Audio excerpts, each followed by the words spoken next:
नमस्कार दोस्तों, स्वागत है आपका हमारे YouTube channel target civil services में। तो दोस्तों आज हम मध्य प्रदेश का स्टैटिक जीके कवर करेंगे, ठीक है। और यह स्टैटिक जीके आपको MPPSC, MPSI, MP पुलिस और मध्य प्रदेश के अंदर जो टीचर्स के एग्ज़ाम होते हैं, है ना, और जितने भी स्टेट लेवल के एग्ज़ाम होते हैं उन सभी के लिए मोस्ट इंपॉर्टेंट है। तो लेक्चर ध्यान से देखिएगा क्योंकि इसमें हम मध्य प्रदेश की जितनी भी बेसिक इन्फॉर्मेशन है वो कवर करेंगे, ठीक है। तो लेक्चर एकदम ध्यान से देखना। अब देखते हैं सबसे पहले हम मध्य प्रदेश का शेप।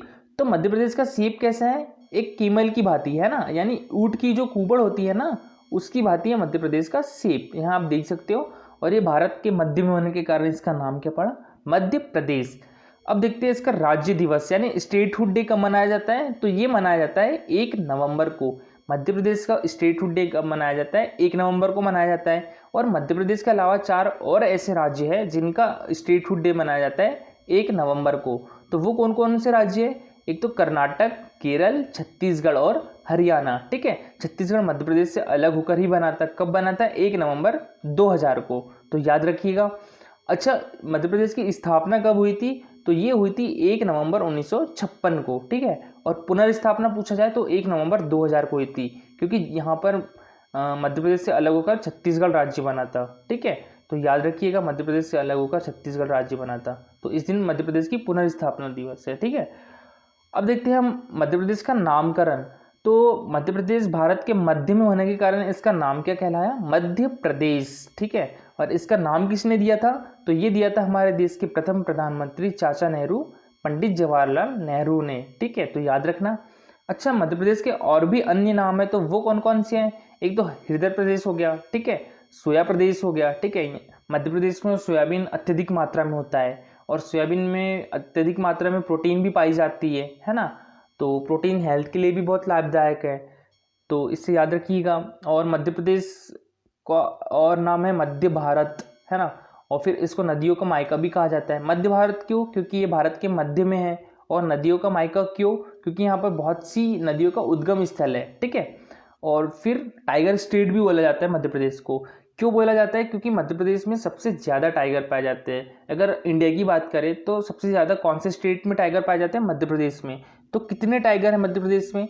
मध्य प्रदेश में 526 टाइगर है, ठीक है। 526 टाइगर, तो याद रखिएगा। अच्छा, सेकंड नंबर पे कौन है? कर्नाटका है, जहाँ पर टाइगरों की संख्या कितनी है? 524 है, यानी मध्य प्रदेश से मात्र 2 कम है, ठीक है, 524। और फिर थर्ड पे कौन है? उत्तराखंड है। उत्तराखंड में टाइगरों की संख्या कितनी है? 442, ठीक है। तो इससे याद रखिएगा। अब देखते हैं मध्य प्रदेश की राजधानी यानी कैपिटल कौन सी है? भोपाल, ठीक है। मध्य प्रदेश की राजधानी भोपाल। भोपाल को झीलों की नगरी भी कहा जाता है ना। और आर्थिक राजधानी यानी फाइनेंशियल कैपिटल कौन सी है? तो ये हो गई इंदौर, ठीक है। याद रखिएगा, फाइनेंशियल कैपिटल इंदौर है। अच्छा, संस्कार राजधानी कौन सी है? तो संस्कार राजधानी हो गई जबलपुर, ठीक है। संस्कार राजधानी जबलपुर।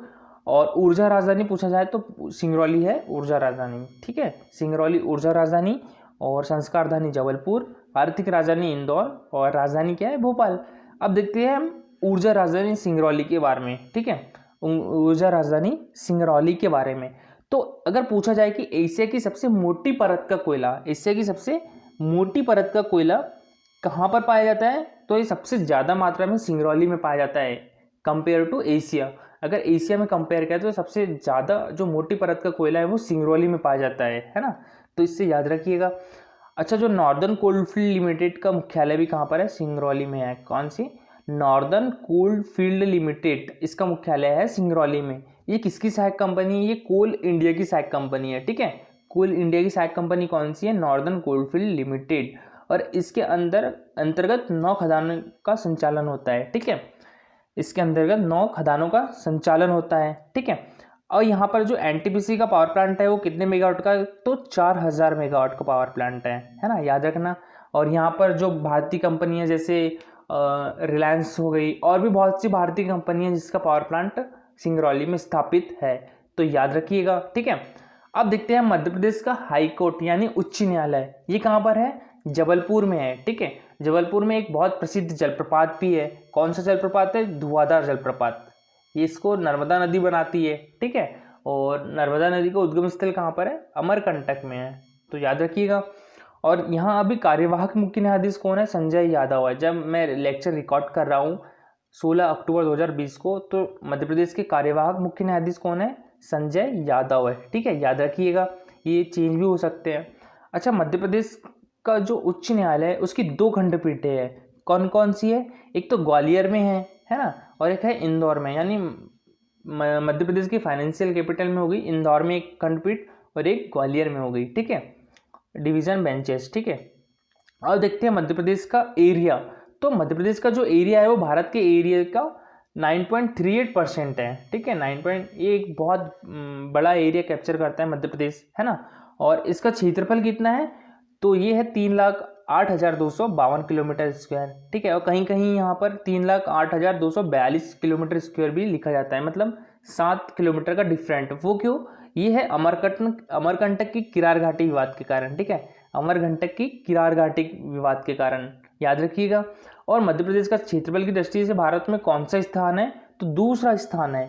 ठीक है, और प्रथम पे कौन है, प्रथम पे राजस्थान है, सेकंड पे मध्य प्रदेश है, और थर्ड पे महाराष्ट्र है, और फोर्थ पे कौन है, उत्तर प्रदेश है। ठीक है, और एक चीज़ यहाँ और याद रखिए, 1 नवंबर 2000 के पहले जब मध्य प्रदेश का विभाजन नहीं हुआ था, तो मध्य प्रदेश क्षेत्रफल की दृष्टि से भारत का प्रथम स्थान था। ठीक है, भारत में प्रथम स्थान था मध्य प्रदेश का। ठीक है, क्षेत्रफल की दृष्टि से। लेकिन फिर उसके बाद छत्तीसगढ़ राज्य अलग बन गया, तो मध्य प्रदेश सेकंड नंबर पे आ गया। तो इससे याद रखिएगा। अब देखते हैं हम मध्य प्रदेश की लंबाई और चौड़ाई, उत्तर से दक्षिण, पूर्व से पश्चिम।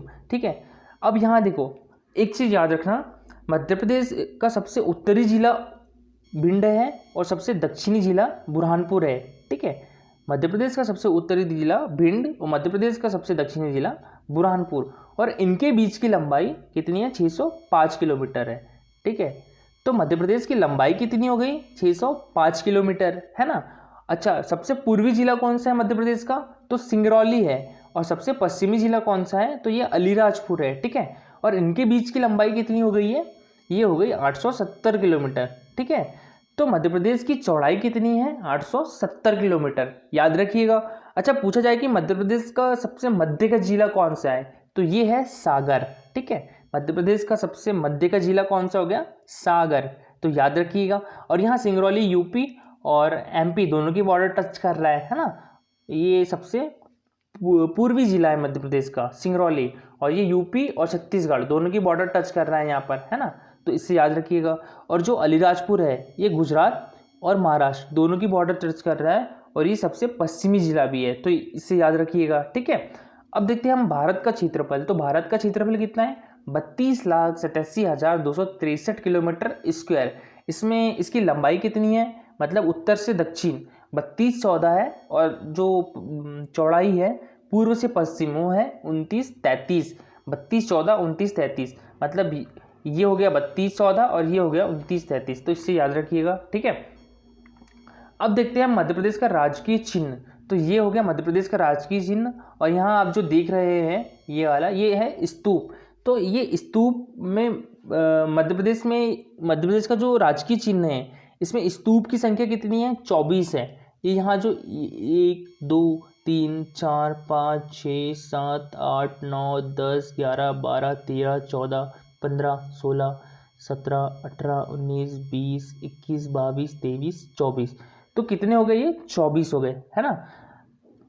24 स्तूप है, और उसके अंदर क्या लिखा हुआ है, मध्य प्रदेश शासन, एक सर्कल बना हुआ है, उसके अंदर है मध्य प्रदेश शासन, और उसके अंदर गेहूं और धान की बालियां प्रदर्शित की गई है। किसकी, गेहूं और धान की बालियां प्रदर्शित की गई है, याद रखिएगा, मोस्ट इंपॉर्टेंट है। और उसके अंदर है अशोक का चिन्ह, है ना, ये रहा अशोक का चिन्ह, और उसके नीचे क्या लिखा हुआ है, सत्यमेव जयते। ठीक है, अब देखते हैं मध्य प्रदेश का राजकीय पशु। तो मध्य प्रदेश का राजकीय पशु कौन सा है, बारहसिंगा। ठीक है, और बारहसिंगा जो है वो मध्य प्रदेश के कान्हा राष्ट्रीय उद्यान में पाया जाता है, जो वहाँ पर दलदली घासें होती है उनमें पाया जाने वाला हिरन है बारहसिंगा। ठीक है, याद रखिएगा। एक और बात, जो कान्हा टाइगर रिजर्व है वह भारत का पहला टाइगर रिजर्व है जिसने भूरसिंह नाम का एक मैस्कॉट यानी शुभंकर बनाया। ठीक है, तो याद रखना इससे। और मैस्कॉट को क्या बोलते हैं हम, शुभंकर, और इसका नाम क्या रखा है इनने, भूरसिंह, तो इससे याद रखिएगा। और यहाँ पर भूरसिंह नाम का ये हिरन प्रदर्शित है। ठीक है, अब देखते हैं हम मध्य प्रदेश का राजकीय पक्षी। तो मध्य प्रदेश का राजकीय पक्षी क्या है? दूधराज है। इसको हम शाहबुलबुल के नाम से भी जानते हैं, ठीक है। और जैसे इंग्लिश में पैराडाइज फ्लाई कैचर, ठीक है। और ये 2 रंग में पाया जाता है, एक तो हल्का नारंगी और दूधिया रंग है, ठीक है। अब देखते हैं हम मध्य प्रदेश का वृक्ष। तो मध्य प्रदेश का राजकीय वृक्ष कौन सा है? बरगद है। अच्छा, इसका साइंटिफिक नेम जो है फाइकस बेंगालेसिस। तो इससे आप याद रखिएगा, इसका साइंटिफिक नेम है फाइकस बेंगालेसिस। जैसे जो ह्यूमन का साइंटिफिक नेम होता है होमो सैपियंस, वैसे ही बरगद का साइंटिफिक नेम क्या है? फाइकस बेंगालेसिस, ठीक है। इससे याद रखिएगा। और ये भारत का भी राष्ट्रीय वृक्ष है, ठीक है। इंडिया का भी राष्ट्रीय वृक्ष क्या है? बरगद ही है, तो इससे याद रखिएगा। अच्छा, ये घोषित कब किए गए थे? तो ये 1 नवंबर 1981 को, जब मध्य प्रदेश की 25वीं वर्षगांठ थी, तब ये घोषित करे गए थे। कौन सा?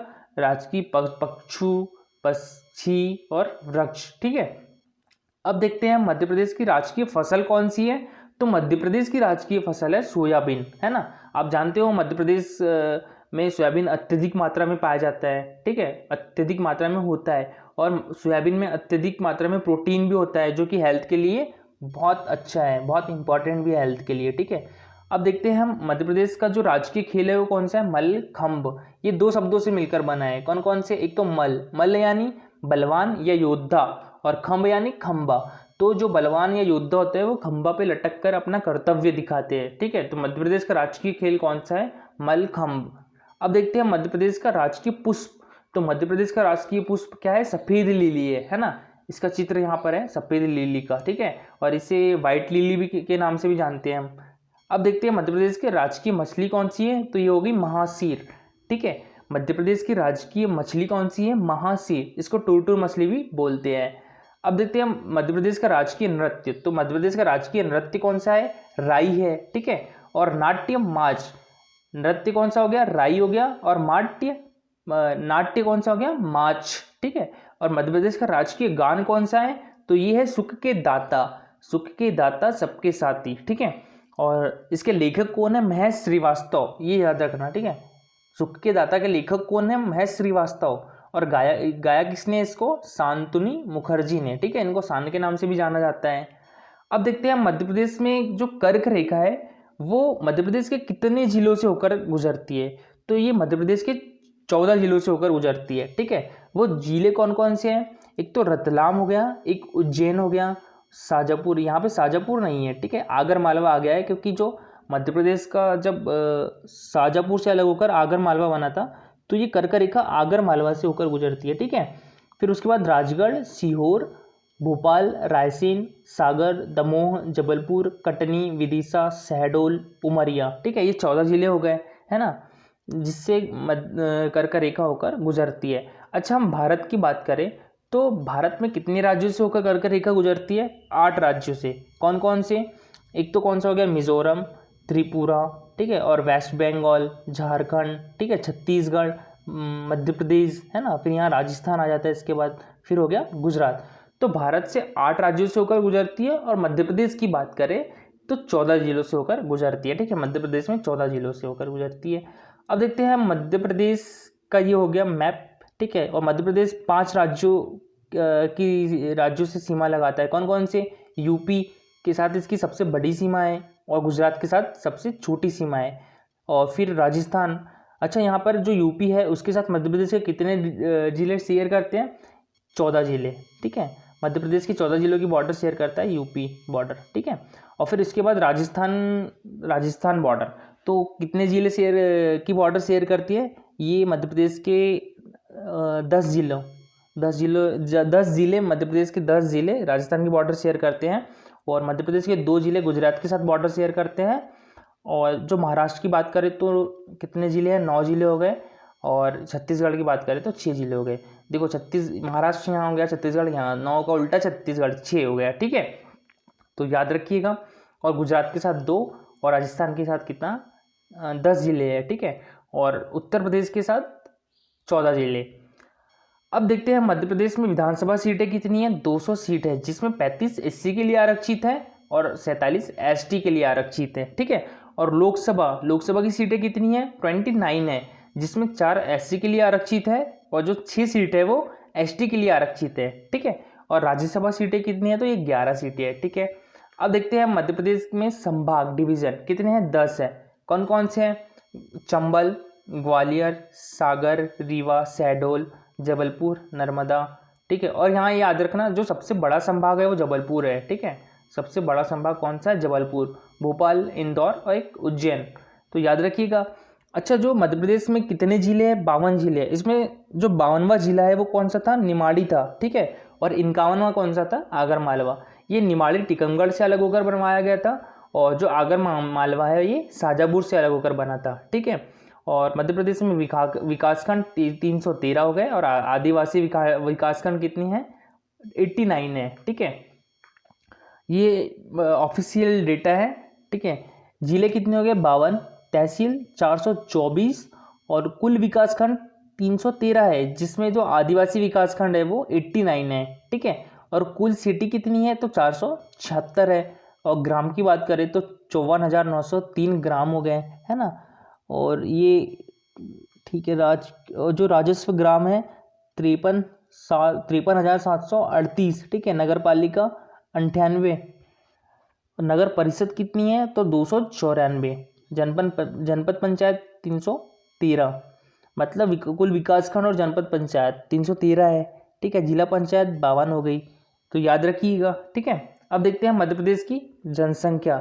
तो मध्य प्रदेश की जो जनसंख्या है वो कितनी है, 7,26,26,26,809, ठीक है। 7,26,26,809 ये जो जनगणना 2011 के हिसाब से है, ठीक है, ये याद रखिएगा।